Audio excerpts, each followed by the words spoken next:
Hello student, welcome back to my channel Samrat academy. Student, जितने बच्चे class 10th में और 18 फरवरी को मेरे प्यारों जो हिंदी का पेपर देने वाले उनके लिए सबसे ज्यादा इंपॉर्टेंट है। मेरे प्यारों जो आज मैं आप लोगों को हिंदी का एक वायरल पेपर लेकर आ गया हूं और यह वायरल पेपर अगर मेरे प्यारों जो तैयार कर लेते हो 801 बीसी कोड का मेरे प्यारों जो, तो आपके 70 में 70 में बिल्कुल मेरे प्यारों जो क्लियर हो जाएंगे।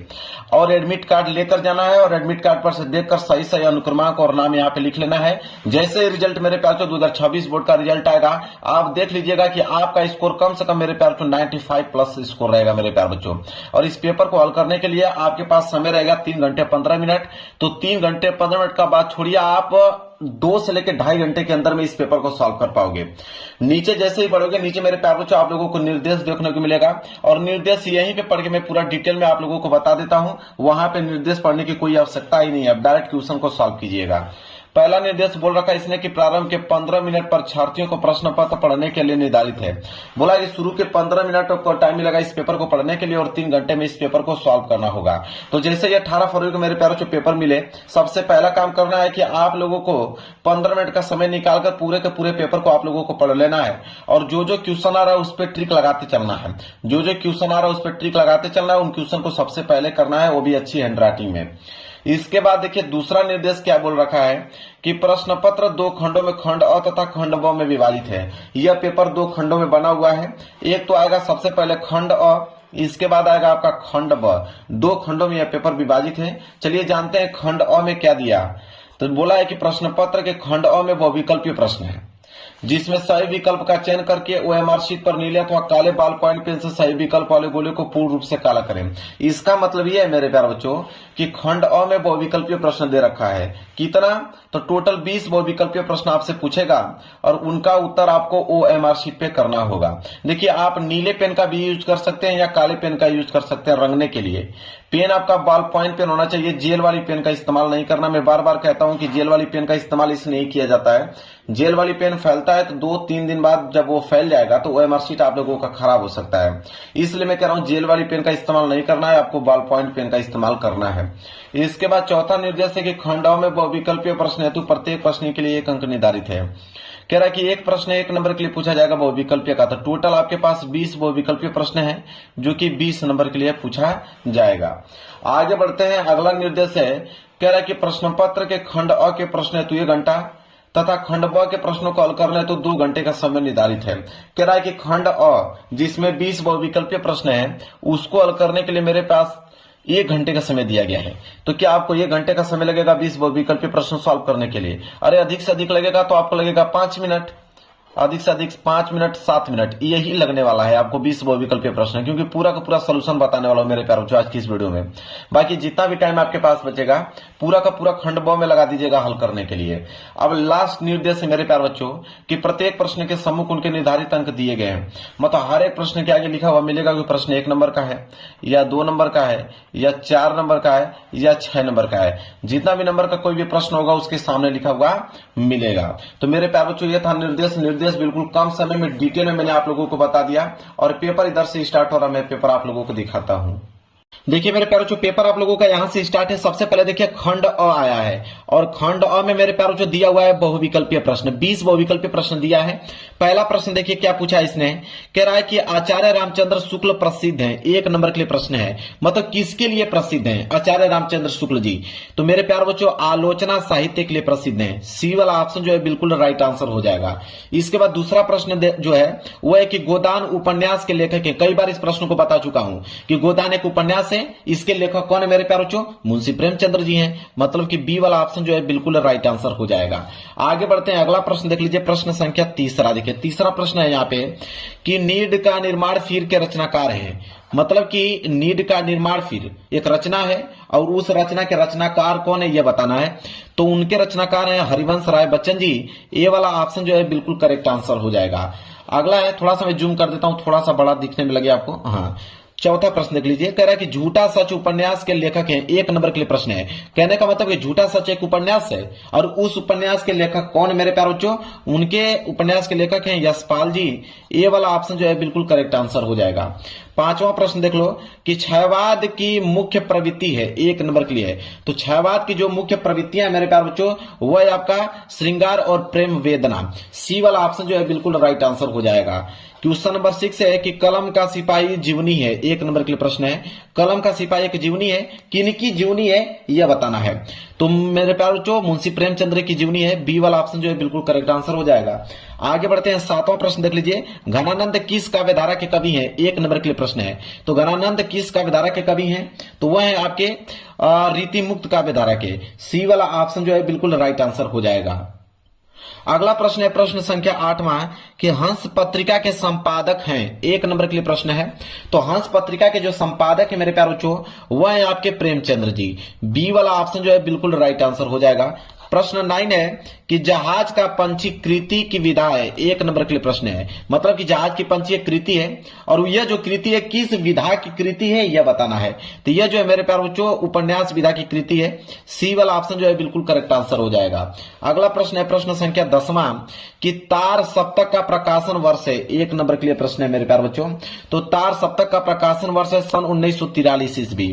सी वाला ऑप्शन जो है बिल्कुल राइट आंसर हो जाएगा।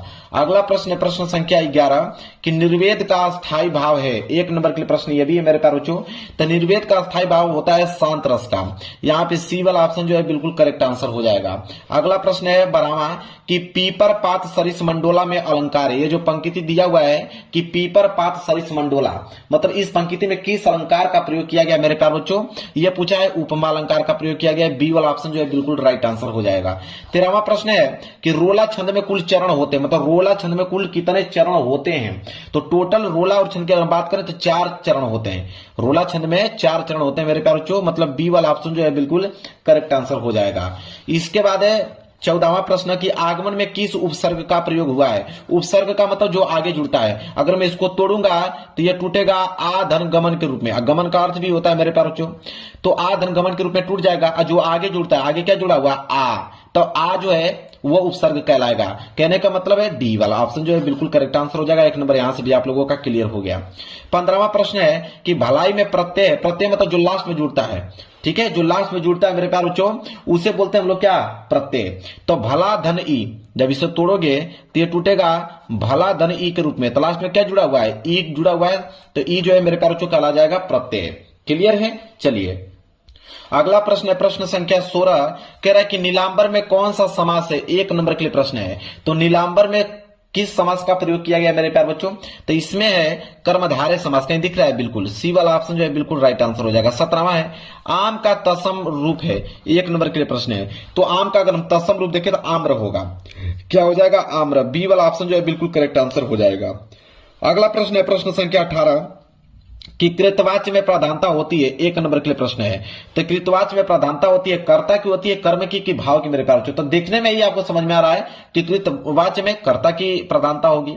ए वाला ऑप्शन जो है बिल्कुल राइट आंसर हो जाएगा। 19वां प्रश्न है कि ताभ्य शब्द में वचन और विभक्ति है। 1 नंबर के लिए प्रश्न है। तो ताभ्य शब्द में अगर हम वचन की विभक्ति की अगर हम बात करें तो इसमें जो प्रयोग किया गया है वह चतुर्थी विभक्ति और बहुवचन का रूप का प्रयोग किया गया, इसलिए डी वाला ऑप्शन जो है बिल्कुल राइट आंसर हो जाएगा। 20वां प्रश्न की अगर हम बात करें निम्नलिखित में सर्वनाम है। 1 नंबर के लिए प्रश्न है। तो इनमें से बताना है कि सर्वनाम, तो जैसे ही सी इट जो होता है मेरे पास जो सर्वनाम होता है, ये मतलब क्या होता है, वह, तो वह यहाँ पे लिखा हुआ है, हिंदी में समझ जाओगे। सी वाला ऑप्शन जो है बिल्कुल करेक्ट आंसर हो जाएगा। तो यह था बहुविकल्पीय प्रश्न जो कि मैंने 20 में 20 बहुविकल्पीय प्रश्न बता दिया और 20 के 20 आपके बिल्कुल ऑब्जेक्टिव क्वेश्चन सही होके आना पड़ेगा। एक भी प्रश्न छोड़ना नहीं है मेरे प्यारे बच्चों आप लोगों को, क्योंकि पूरा का पूरा आंसर बता दिया हूं। चलिए अब खंड ब की तरफ बढ़ते हैं। देखिए मेरे प्यारे बच्चों यहां से स्टार्ट है आप लोगों का खंड ब, और खंड ब में देखिए वर्णनात्मक प्रश्न स्टार्ट हो जाएगा। कितने नंबर के लिए, 50 नंबर का तो वर्णनात्मक प्रश्न रहेगा। इसके बाद प्रश्न संख्या 21 आया। 20 के बाद प्रश्न 21वां बोला है कि निम्नलिखित गद्यांश पर आधारित दिए गए 3 प्रश्नों के उत्तर दीजिए। 6 नंबर मिलेगा, क्योंकि 3 प्रश्न रहेगा, 2-2 नंबर के हिसाब से 6 नंबर मिलेगा। गद्यांश दिया हुआ, इसमें 2 गद्यांश दिया। देखिए एक आपका क वाला दिया है, कह रहा है कि क वाला अगर नहीं कर पाओगे एग्जाम में तो अथवा करके ख वाला दिया गया, मतलब 2 गद्यांश दिया है, दोनों में से कोई एक आपको एग्जाम में करके आना है। मैं आंसर दोनों को बता देता हूं और जो आपको आसान लगेगा मेरे प्यारे उसको याद करके आप जाइएगा। क वाला पहले हम लोग देखेंगे। कह रहा है कि बुद्ध के इस जन्म की घटनाएं तो इन चित्रित कथाओं में है ही, उनके पिछले जन्मों की कथाओं का भी इसमें चित्रण हुआ है। पिछले जन्म की एक कथाएं जातक कहलाती हैं, उनकी संख्या 555 है और इनका संग्रह जातक नाम से प्रसिद्ध है, जिनका बौद्धों में बड़ा नाम है, मतलब मान है। इन्हीं जातक कथाओं में अनेक अजंता के चित्रों में विस्तार के साथ लिख दी गई है। इन पिछले जन्मों में बुद्ध ने गज, कपि, मृग आदि के रूप में विविध योनियों में जन्म लिया था और संसार के कल्याण के लिए दया और त्याग का आदर्श स्थापित करते हुए बलिदान हो गए थे। मेरे प्यार को, यह गद्यांश है और इस गद्यांश के नीचे 3 प्रश्न है टोटल, 2-2 नंबर के हिसाब से मिलेगा। पहला है कि उपयुक्त गद्यांश का संदर्भ लिखिए 2 नंबर, मतलब इसका संदर्भ आपको बताना है। चलिए मेरे प्यार को देखते हैं इसका संदर्भ आप कैसे लिखोगे। तो प्रश्न संख्या 21 का क का पहला प्रश्न संदर्भ, हेडिंग बना लीजिएगा। लिखिएगा कि प्रस्तुत गद अवतरण हमारी पाठ्य पुस्तक हिंदी के गद खंड में संकलित तथा भारतीय पुरातत्व के महान विद्वान श्री भगवत शरण उपाध्याय द्वारा लिखित अजंता शीर्षक निबंध से उद्धृत है। मतलब कि यहाँ पे अजंता चैप्टर से लिया गया है और इसके लेखक कौन है? श्री भगवत शरण उपाध्याय जी हैं। बस 2 पॉइंट आपको इसमें मेंशन करना है। इसके बाद देखिए दूसरा प्रश्न कि गद्यांश के रेखांकित अंश की व्याख्या कीजिए, 2 नंबर इसमें मिलेगा। जहां तक अंडरलाइन किया गया था, मतलब अंडरलाइन यहां से लेकर यहां तक किया गया है कि इन पिछले जन्मों में बुद्ध ने गज, कपि, मृग आदि के रूप में विविध योनियों में जन्म लिया था और संसार के कल्याण के लिए दया और त्याग का आदर्श स्थापित करते हुए बलिदान हो गए थे। इसका हमें व्याख्या बताना है। तो देखिए व्याख्या कैसे लिखोगे, ये दूसरा प्रश्न है। रेखांकित अंश की व्याख्या, ये हेडिंग हो जाएगी। लिखिएगा कि प्रस्तुत गद्यांश में लेखक ने अजंता की गुफाओं में चित्रित चित्रों का वर्णन किया है। बुद्ध ने अनेक योनियों में जन्म लिया। उन्होंने हाथी, बंदर, हिरण आदि के रूप में अनेक योनियों में जन्म लेकर संसार का कल्याण किया। वे दया और त्याग का आदर्श स्थापित करते हुए बलिदान हो गए। यह हो गया रेखांकित अंश की व्याख्या। इसके बाद अगर हम बात करें तो एक प्रश्न और है तीसरा कि जातक कथाएं किन्हें कहते हैं, 2 नंबर मिलेगा। तो जातक कथाएं किन्हें कहते हैं, तो इनका भी आंसर लिखना पड़ेगा। तीसरे का लिखेंगे कि बुद्ध ने अनेक योनियों में जन्म लिया। उनके जन्म लेने की यह कथाएं अजंता की गुफाओं में चित्रित हैं। पिछले जन्म की यह कथाएं ही जातक कहलाती हैं। तीनों प्रश्नों का मैंने उत्तर बता दिया आप लोगों को। अगर ये प्रश्न नहीं करना चाहते हैं कोई दिक्कत नहीं है, आप ये वाला कर सकते हो। ख वाला क्या प्रश्न है कि रोहतास दुर्ग के प्रकोष्ठ में बैठी हुई युवती ममता सोण के तीक्ष्ण गंभीर प्रभाव को देख रही है। ममता विधवा थी। उसका यौवन सोन के समान ही उमड़ रहा था। मन में वेदना, मस्तक में आंधी, आंखों में पानी का बरसात लिए वह सुख के कंटक शयन में विकल थी। वह रोहतास दुर्गपति के मंत्री चूड़ामणि की अकेली दुहिता थी। फिर उसके लिए कुछ अभाव होना असंभव था, परंतु वह विधवा थी। हिंदू विधवा संसार में सबसे तुच्छ निराश्रय प्राणी है, तब उसकी विडंबना का अंत कहां था। ये मेरे प्यारे बच्चों, ये हो गया आपका गद्यांश। इसके नीचे 3 प्रश्न है जो कि इधर दिया हुआ मैं दिखाता हूं आप लोगों को। देखिए 3 प्रश्न है ना। पहला प्रश्न है कि उपयुक्त गद्यांश का संदर्भ लिखिए, 2 नंबर मिलेगा। चलिए इसका संदर्भ देख लेते हैं। तो देखिए यहाँ पे ख वाला, ख का पहला, तो हेडिंग आप लोग डाल लीजिएगा संदर्भ। संदर्भ डालने वाला लिखिएगा कि प्रस्तुत गद्यांश हमारी पाठ्य पुस्तक हिंदी के गद खंड में संकलित ममता नामक कहानी से लिया गया है। इसके लेखक जयशंकर प्रसाद जी हैं। मतलब कि ममता चैप्टर से लिया गया है और इसके लेखक कौन है? जयशंकर प्रसाद जी हैं। क्लियर हो गया। इसके बाद दूसरा प्रश्न है कि रेखांकित अंश की व्याख्या कीजिए, 2 नंबर मिलेगा। देखिए मेरे प्यारे जो अंडरलाइन यहां तक किया है कि हिंदू विधवा संसार में सबसे तुच्छ निराश्रय प्राणी है, तब उसकी विडंबना का अंत कहां था। इसका मेरे प्यारे जो हमें व्याख्या बताना है। देखिए व्याख्या कैसे लिखेंगे, दूसरे का हेडिंग डाल लीजिएगा रेखांकित अंश की व्याख्या। इसके बाद लिखना चालू कीजिएगा कि हिंदू समाज में विधवा का जीवन दुखी, उपेक्षित और अनाथ जैसा होता है। इस कारण उसका जीवन उसके लिए भार बन जाता है। संसार की सभी सुख सुविधाएं भी उसको शांति प्रदान नहीं कर पाती हैं।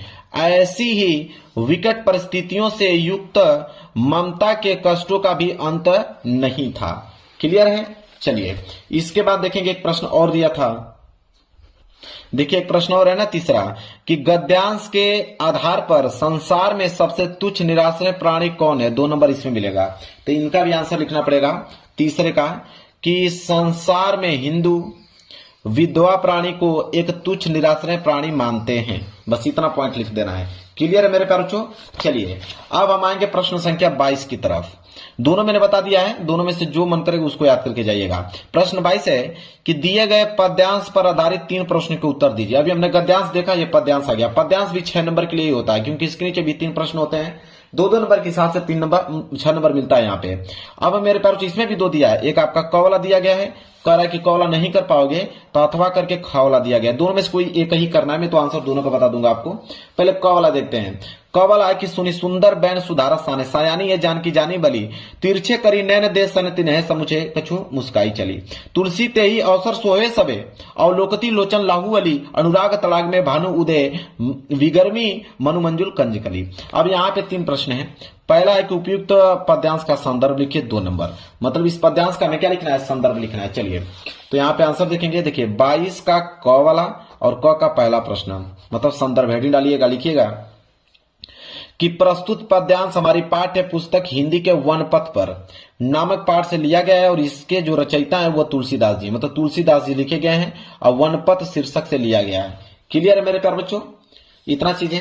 इसके बाद देखिए दूसरा प्रश्न, दूसरा है कि रेखांकित अंश की व्याख्या कीजिए 2 नंबर, मतलब जहां तक अंडरलाइन किया गया है कि सुनी सुंदर बैन सुधारा स्थान सयानी ये जान की जानी बली तिरछे करी नैन देन सिने समुझाई कछु मुस्काई चली। इसका हमें क्या करना है, व्याख्या बताना है।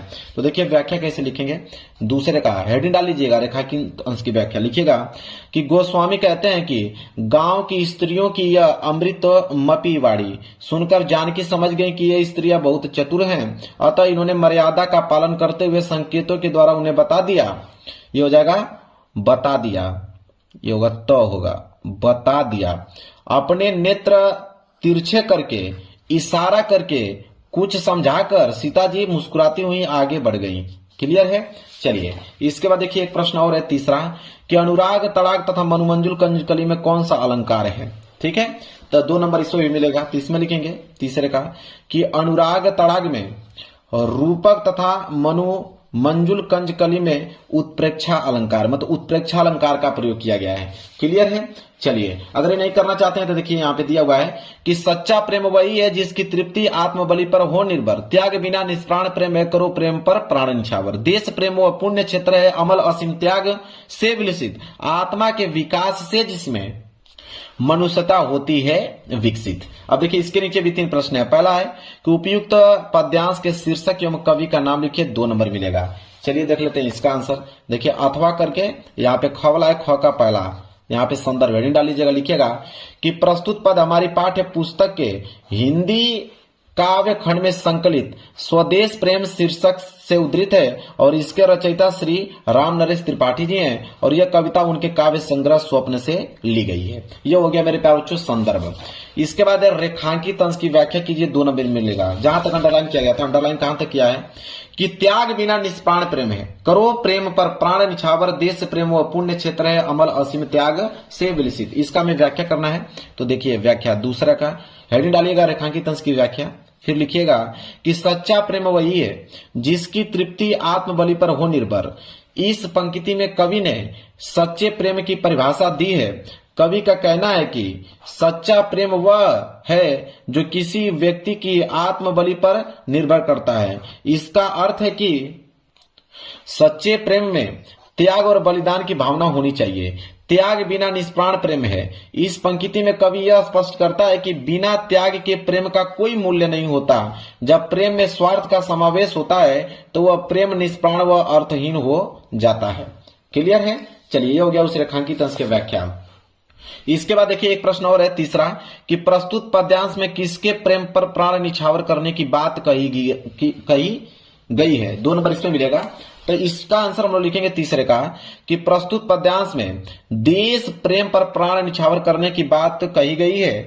कवि यह बताते हैं कि सच्चा देश प्रेम वह पुण्य क्षेत्र है जिसमें असीम त्याग से आत्मा का विकास होता है और इसी प्रेम के माध्यम से मनुष्यता का विकास भी संभव है। क्लियर है। चलिए अब हम आगे बढ़ेंगे प्रश्न संख्या 23 की तरफ। 22 का मैंने क और ख दोनों बता दिया। 23वां प्रश्न है मेरे प्यारे बच्चों कि निम्नलिखित संस्कृत गद्यांश में से किसी एक का संदर्भ सहित हिंदी में अनुवाद कीजिए। अब संस्कृत का गद्यांश मेरे प्यारे बच्चों आ गया। कितने नंबर के लिए? 5 नंबर के लिए। 2 नंबर तो मिलेगा यहाँ पे इसके संदर्भ में और 3 नंबर मिलेगा इसका हिंदी अनुवाद पे, तब जाके 5 नंबर होगा। इसमें भी 2 है, एक क वाला दे दिया, कह रहा है क वाला अगर नहीं कर पाते हैं कोई दिक्कत नहीं है, अथवा करके आपके यहाँ ख दिया नीचे, तो क और ख दोनों दिया है। अब मैं तो दोनों का आंसर बताऊंगा, आपको कोई एक ही करना होगा। तो क वाला है कि वाराणसी प्राचीन काल देव गेहे गेहे विद्या है, यह वाला। इसका मैं संदर्भ सहित हिंदी में अनुवाद बता देता हूं। चलिए देखते हैं प्रश्न 23 का क। देखिए प्रश्न 23 का क, यहाँ पे संदर्भ, इसके नीचे प्रसंग, फिर हिंदी अनुवाद। तो संदर्भ में लिखेंगे कि प्रस्तुत संस्कृत गद्यांश हिंदी पाठ्य पुस्तक के वाराणसी पाठ से लिया गया, मतलब वाराणसी पाठ से लिया गया है। प्रसंग की अगर हम बात करें, प्रसंग का मतलब क्या होता है कि इस पूरे के पूरे संस्कृत गद्यांश में किन चीजों के बारे में बात किया गया है। तो प्रसंग में लिखेंगे कि संस्कृत गद्यांश में वाराणसी की प्राचीनता और वर्तमान स्थिति के बारे में बताया गया है। अब मेरे प्यारों को इसका हिंदी अनुवाद देखेंगे, ये पूरे के पूरे हिंदी अनुवाद देखेंगे तब जाके 3 नंबर मिलेगा। तो हिंदी अनुवाद में लिखेंगे कि वाराणसी में प्राचीन काल से ही घर घर में विद्या की दिव्य ज्योति प्रकाशित होती रही है और वर्तमान में भी यहाँ संस्कृत वाणी की धारा निरंतर प्रवाहित रहती है और लोगों को ज्ञान बढ़ाती है। यहाँ पर अनेक उच्च कोटि के आचार्य और विद्वान के द्वारा वैदिक साहित्य के अध्ययन और अध्यापन में आज भी प्रसारित है। वाराणसी में केवल भारतीय नहीं अपितु विदेशों से भी संस्कृत भाषा को पढ़ने के लिए यहाँ आते हैं और बिना किसी शुल्क के विद्या ग्रहण करते हैं। यहाँ पर कई विश्वविद्यालय जैसे संस्कृत विश्वविद्यालय, हिंदू विश्वविद्यालय और काशी विद्यापीठ विश्वविद्यालय हैं, जिनमें नवीन और प्राचीन ज्ञान विज्ञान के विषयों का अध्ययन होता है। अब मेरे प्यारे बच्चों, मैं पूरा का पूरा इसका हिंदी अनुवाद इसका बता दिया मेरे प्यारे बच्चों। अगर ये नहीं करना चाहते हैं कोई दिक्कत नहीं है, अथवा करके नीचे दिया गया ना, इस वाले को बता दीजिए, विश्व से स्रष्टा ईश्वर, इसका बता दीजिए। इसका भी 2 ही पॉइंट लिखना है, संदर्भ और हिंदी अनुवाद। ठीक है, आपका मन करेगा तो प्रसंग भी लिख सकते हैं। ठीक है, तो देखिए इसका हम लोग देखेंगे। देखिए अथवा करके यहाँ पे ख वाला है, ख का संदर्भ और हिंदी अनुवाद। तो संदर्भ में लिखेंगे कि प्रस्तुत संस्कृत गद्यांश हमारी पाठ्य पुस्तक हिंदी के संस्कृत खंड में संकलित भारतीय संस्कृति पाठ से उद्धृत है, मतलब भारतीय संस्कृति चैप्टर से लिया गया है। हिंदी अनुवाद की अगर हम बात करें तो लिखेंगे कि ब्राह्मण की रचना करने वाला एक ही ईश्वर है, यह भारतीय संस्कृति का मूल है। विभिन्न धर्मों के लोग एक ही ईश्वर की अलग अलग नामों से पूजा करते हैं। अग्नि, इंद्र, कृष्ण, करीम, राम, रहीम, जिन्न, बुद्ध, क्राइस्ट, अल्लाह आदि सब एक ही परमात्मा के नाम है। उन्हें लोग भी गुरु भी मानते हैं, अतः सभी मतों की समानता एवं सम्मान ये हमारी संस्कृति का संदेश है। ये इसका हिंदी अनुवाद हो गया मेरे प्यारे बच्चों। क्लियर है, मैंने दोनों बता दिया, एक तो क वाला बता दिया और अथवा करके ख वाला, दोनों बता दिया। जो आसान लगेगा उसको याद करके जाइएगा। इसके बाद आया प्रश्न संख्या 24। प्रश्न संख्या 24 है मेरे प्यारे बच्चों कि दिए गए संस्कृत पद्यांश में से किसी एक का संदर्भ सहित हिंदी में अनुवाद कीजिए। अब संस्कृत का पद्यांश आ गया और संस्कृत का पद्यांश भी 5 नंबर के लिए ही होता है। 2 नंबर संदर्भ में, 3 नंबर इसके हिंदी अनुवाद में। इसमें भी 2 दिया है, क वाला दिया गया है और क नहीं कर पाओगे तो अथवा करके ख वाला दिया गया है। तो पहले क वाला कर देते हैं, बंदम वर्णो वापी जयो वापी पराजय उभयत्र समय वीर वीर वीर भाव ही वीरता। ठीक है, ये है मेरे प्यारे बच्चों। इसका हमें क्या बताना है, संदर्भ सहित हिंदी में अनुवाद बताना है। चलिए देखते हैं 24 का क का संदर्भ लिखेंगे। प्रस्तुत श्लोक हमारी पाठ्य पुस्तक हिंदी के संस्कृत खंड वीरा वीरेन पूजते नामक पाठ से उद्धृत है, मतलब वीर वीरेन पूजते नामक चैप्टर से लिया गया है। हिंदी अनुवाद की अगर हम बात करें तो लिखेंगे बंधन हो अथवा मरण हो, जीत हो या हार हो, दोनों ही अवस्थाओं में वीर समान रहता है। वीर भाव को ही वीरता कहते हैं। क्लियर है। अगर ये नहीं करना चाहते हैं तो सार्थ प्रवसतो मित्र भार्या मित्र गृह सतह, इसको कर सकते हो। इसमें भी 2 ही पॉइंट लिखना है, संदर्भ सहित हिंदी में अनुवाद। मेरे प्यारों जो 5 नंबर मिल जाएगा। चलिए देखते हैं अथवा करके। देखिए ख वाला, इसका यहाँ पे संदर्भ है, यहाँ पे हिंदी अनुवाद है। संदर्भ में लिखेंगे कि प्रस्तुत श्लोक हमारी पाठ्य पुस्तक हिंदी के संस्कृत खंड से संकलित जीवन सूत्राणी नामक पाठ से अवतरित है, मतलब जीवन सूत्राणी चैप्टर से लिया गया है। हिंदी अनुवाद की अगर हम बात करें लिखेंगे कि एक मित्र उस व्यक्ति के लिए मित्र होता है जो दूर रहता है और एक पत्नी उस व्यक्ति के लिए मित्र होती है जो घर पर होता है। चिकित्सक दुखियों का मित्र होता है और दान मरते हुए का मित्र होता है। तो ये हो गया संदर्भ, ये हो गया इसका हिंदी अनुवाद। तो मैंने दोनों का बता दिया, क और ख दोनों को बता दिया। जो अब मन करे उसको याद करके मेरे प्यारों यहाँ पे जाइएगा, कोई दिक्कत नहीं है। अब आएंगे प्रश्न संख्या 25। प्रश्न संख्या 25 है कि अपने पठित खंड काव्य के आधार पर निम्नलिखित प्रश्नों में से किसी एक का उत्तर दीजिए। अब खंड काव्य कितने नंबर के लिए दिया है, 3 नंबर के लिए दिया गया है। तो खंड काव्य तो जिला वाइज आता है, जो आपके जिला में पूछा जाएगा वही खंड काव्य आपको करना होगा। कोई दूसरा करोगे तो 1 नंबर भी आपको नहीं मिलेगा। तो याद रख लीजिएगा, आप आगे से ही देख लेना, अपने क्वेश्चन बैंक में देख लेना, अपने किताब में देख लेना कि आपके डिस्ट्रिक्ट में कौन सा खंड काव्य पूछा जाता है, वही एग्जाम में आपको करके आना है। वैसे खंड काव्य तो बहुत सारे दिए हुए हैं, दिया हुआ है मुक्ति दूत, ज्योति जवाहर दिया है, यहाँ पे मेवाड़ मुकुट दिया गया है, यहाँ पे आपका अग्र पूजा दिया गया है, यहाँ पे जय सुभाष दिया गया है, इसके बाद मातृभूमि दिया गया है, कर्ण दिया गया है, कर्मवीर दिया गया है, यहाँ पे तुमुल दिया गया है। इतने सारे दिए गए हैं, लेकिन आपको वही करना है जो आपकी डिस्ट्रिक्ट में पूछा जाता है। इसके बाद प्रश्न संख्या 26 का क बोला है कि दिए गए लेखकों में से किसी एक लेखक का जीवन परिचय देते हुए उनके एक प्रमुख रचना का उल्लेख कीजिए। 5 नंबर मिलेगा। तो जीवन परिचय सारे विद्यार्थियों को मालूम होगा, या तो आप जयशंकर प्रसाद जी पर लिखिए, या तो आचार्य रामचंद्र शुक्ल जी का, या तो डॉक्टर भगवत शरण उपाध्याय जी का। 3 ऑप्शन है, तीनों में से किसी एक लोग का जीवन परिचय लिखना है। 2 नंबर रचना पे मिलता है, 3 नंबर जीवन परिचय पे मिलता है। तो मैं जयशंकर प्रसाद का आप लोगों को बता देता हूं। देखिए कैसे लिखोगे, सबसे आसान भाषा में बताऊंगा आपको। देखिए प्रश्न संख्या 26 का क जीवन परिचय लेखक का जयशंकर प्रसाद जी का। देखिए जीवन परिचय यदि डालोगे, लिखोगे कि जयशंकर प्रसाद का जब जन्म हुआ था सन 1889 ईस्वी में काशी के एक प्रसिद्ध परिवार में हुआ था, प्रतिष्ठित परिवार में हुआ था। इनके पिता का नाम था देवी प्रसाद तथा माता का नाम था मुन्नी देवी। बचपन में ही पिता की मृत्यु हो जाने के कारण इनकी प्रारंभिक शिक्षा घर पर हुई। घर पर इन्होंने हिंदी, अंग्रेजी, संस्कृत, उर्दू, फारसी का गहन अध्ययन किया। ये बड़े ही हंसमुख और सरल स्वभाव के थे। इनका बचपन सुख से बीता, किंतु दानशीलता के कारण यह ऋणी हो गए। अपने पैतृक संपत्ति का कुछ भाग बेचकर इन्होंने ऋण से छुटकारा पाया। अपने जीवन में इन्होंने कभी व्यवसाय की ओर ध्यान नहीं दिया, मतलब व्यवसाय की ओर ध्यान नहीं दिया। परिणाम स्वरूप इनकी स्थिति बिगड़ती गई और चिंताओं ने घेर लिया और इनका शरीर क्षय रोग से पीड़ित हो गया और सन 1937 ईस्वी में केवल 48 वर्ष की आयु में इनकी जो है मृत्यु हो गई। रचना की बात करें, कमायनी, आंसू, लहर, झरना इत्यादि ये इनके महत्वपूर्ण रचनाएं। बस देखिए कितना आसान है, तुरंत याद हो जाएगा आप लोगों को। इसके बाद एक ख वाला कि निम्नलिखित कवियों में से किसी एक कवि का जीवन परिचय देते हुए उनके एक प्रमुख रचना का उल्लेख कीजिए। 5 नंबर मिलेगा इनके पे भी, 2 नंबर रचना पे, 3 नंबर इनके जीवन परिचय पे। या तो आप महाकवि सूरदास पे लिखिए, या तो सुमित्रानंद पंत, या तो बिहारी लाल। तीनों लोगों में से किसी एक का ही आपको जीवन परिचय लिखना है। मैं सूरदास का बता देता हूं जीवन परिचय, नोट कर लीजिए। जीवन परिचय सूरदास जी का लिखोगे कि सूरदास का जो जन्म हुआ था 1478 ईस्वी में रुन्नकता क्षेत्र में हुआ था। यह गांव जो है मथुरा आगरा के मार्ग के किनारे स्थित है। कुछ विद्वानों का मत है कि सूर का जो जन्म हुआ था वो दिल्ली के पासीसी नामक स्थान पर एक निर्धन सारस्वत ब्राह्मण परिवार में हुआ था। वह बहुत विद्वान थे। उनकी लोग आज भी चर्चा करते हैं कि वे मथुरा के बीच गौघाट पर आकर रहने लगे थे। सूरदास के पिता रामदास गायक थे।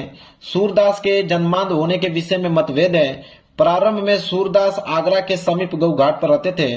वहीं उनकी भेंट जो है श्री वल्लभाचार्य से हुई और वे उनके शिष्य बन गए। वल्लभाचार्य ने उनको पुष्टि मार्ग में दीक्षित करके श्री कृष्ण लीला के पद गाने का आदेश दिया। सूरदास जी की मृत्यु जो हुआ था वो गोवर्धन के निकट पारसौली ग्राम में 1584 ईस्वी में हुआ था।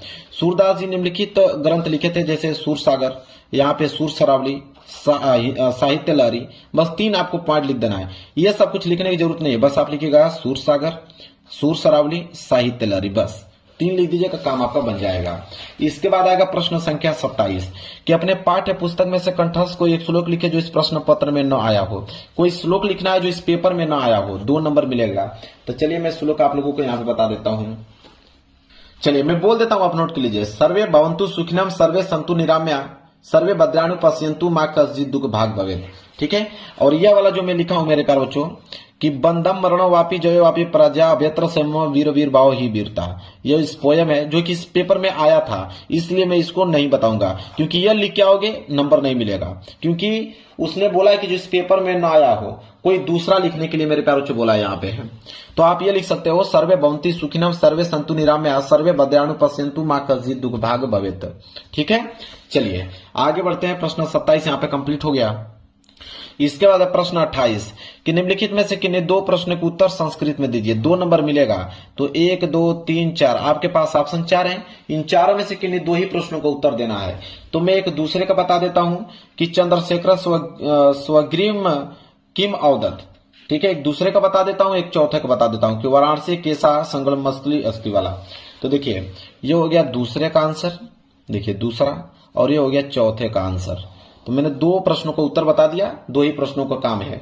इसके बाद मेरे प्यारे प्रश्न संख्या 29 कि निम्नलिखित विषयों में से किसी एक विषय पर निबंध लिखिए। 7 नंबर का निबंध आएगा। यहाँ पे 5 ऑप्शन है, पर्यावरण संरक्षण के उपाय, साहित्य और समाज, मेरी प्रिय पुस्तक, नारी शक्तिकरण, मेरी अविस्मरणीय यात्रा। 5 आपके पॉइंट्स दिया हुआ है और 5 में से किसी एक विषय पे आपको निबंध लिखना है। अब मैं आपको होमवर्क देता हूं। अब यह होमवर्क में पांचों के पांचों निबंध लिख के याद कर लीजिए मेरे प्यारे बच्चों। किताब से मत याद कीजिएगा, किताब में बहुत बड़ा आपका निबंध दिया हुआ है, काफी डिफिकल्ट वर्ड में दिया है, तो आपको यूट्यूब पे सर्च कर लेना है, पांचों को अलग अलग सर्च कर लीजिएगा, जो आसान भाषा में लिखा होगा उसको नोट करके याद कर लीजिएगा। ये मैं होमवर्क आप लोगों को देता हूं। इसके बाद एक प्रश्न 30वां लास्ट है, इस पेपर का लास्ट प्रश्न है मेरे प्यारे बच्चों। क्या है कि अपनी विशेष रुचियों का उल्लेख करते हुए अपने मित्र को एक पत्र लिखिए। ठीक है, 4 नंबर आपको मिलेंगे। अगर ये प्रश्न नहीं करना चाहते हो तो अथवा करके है कि रेलवे के महाप्रबंधक को एक शिकायती पत्र लिखिए जिसमें टिकट निरीक्षक के द्वारा किए गए अभद्र व्यवहार का उल्लेख हो। तो मैं ये वाला बता देता हूं, ऊपर वाला, कि अपनी विशेष रुचियों का उल्लेख करते हुए अपने मित्र को एक पत्र आप कैसे लिखोगे। चलिए देखिए कैसे लिखेंगे पत्र। सबसे पहला जो काम आपको करना है मेरे प्यारे बच्चों, वो लिखना है यहाँ पे कि अपनी विशेष रुचि का उल्लेख करते हुए मित्र को पत्र। ठीक है, ताकि एग्जामिनर समझ पाए कि आप किस पे पत्र लिख रहे हो। इसके बाद राजेश श्रीवास गोविंदपुरा भोपाल, ये सब देखते हुए आपको समझ में आ रहा होगा कि ये तो एड्रेस है, ये तो क्या है, एड्रेस है। इसके बाद यहाँ पे दिनांक मतलब डेट, इसके बाद प्रिय मित्र, यहाँ पे नमस्कार, फिर कामा लगाओगे। फिर इसके बाद पूरी की पूरी अपनी कहानी लिखोगे कि आज बहुत दिनों बाद मैं तुमको पत्र लिख रहा हूं और तुमको पत्र लिखते हुए मुझे काफी आनंद आ रहा है। कैसे हो मित्र, आशा करता हूं अच्छे ही होगे और सब कुछ कुशल मंगल होगा। यहाँ भी सब कुछ कुशल मंगल है। वैसे मेरे पिताजी कहते हैं कि पढ़ाई करेगा तो बड़ा आदमी बनेगा, परंतु मेरी रुचि तो खेलकूद में अधिक है और मैं चाहता हूं कि मैं आगे जाकर एक बड़ा क्रिकेटर बनूं और अपने देश का नाम ऊंचा करूं। मैं धोनी की तरह एक बहुत अच्छा क्रिकेटर बनना चाहता हूं। मुझे क्रिकेट खेलना बहुत पसंद है। मैं चाहता हूं कि मेरे घर वाले मेरा साथ दें और मुझे एक अच्छा क्रिकेटर बनने में मेरी सहायता करें। इसके बाद है कि मुझे पता है कि तुम्हें भी क्रिकेट खेलना बहुत पसंद है, परंतु तुम एक इंजीनियर बनना चाहते हो। तुमने पहले ही सोच रखा था कि तुम्हारी पढ़ाई कैसी चल रही है और हाँ, तुम्हारा सेमेस्टर एग्जाम कैसा गया, जरूर बताना। मैं आशा करता हूँ कि तुम कुशल मंगल हो और मेरा यह पत्र मिलने के बाद बहुत खुश होगे। मैं भगवान से दुआ करूंगा कि तुम एक अच्छे मतलब बहुत अच्छे इंजीनियर बनो। इसके बाद इधर लिखिएगा तुम्हारा मित्र नीलेश यादव, मतलब यहाँ पे नाम मेंशन नहीं करना है, आप यहाँ पे क ख ग लिख सकते हैं। क्लियर है? चलिए।